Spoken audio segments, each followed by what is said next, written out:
News YCP ప్రభుత్వం పంచాయతీలను నిర్వీర్యం చేసి సర్పంచ్లను భిక్షాటన చేసుకునేలా చేసిందని మంత్రి నిమ్మల రామానాయుడు ఆరోపించారు.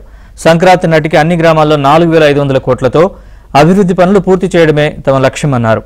కూటమి ప్రభుత్వంలో జరుగుతున్న అభివృద్ధిని చూసి పలువురు వైసీపీ సర్పంచ్లు టీడీపీలో చేరారన్నారు. వారికి కండువా కప్పి టీడీపీలోకి ఆహ్వానించి అభినందనలు తెలిపారు.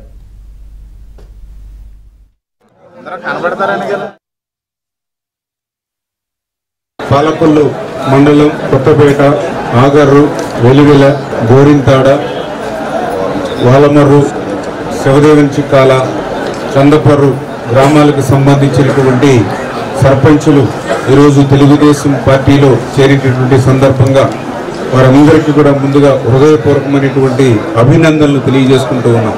సంక్రాంతి పండుగ లోపల దగ్గర 4500 కోట్ల రూపాయలతోటి మళ్ళీ ఏదైతే గ్రామాల్లో రోడ్లు, డ్రైన్స్, ఏదైతే త్రాగునీటి సౌకర్యాలు ఇవన్నీ కూడా ఏదైతే ఏర్పాటు చేస్తున్నారో వీటన్నిటినీ చూసి ఈ ఎన్డీఏ ప్రభుత్వంలోనే మాకు గౌరవం ఉంటుంది.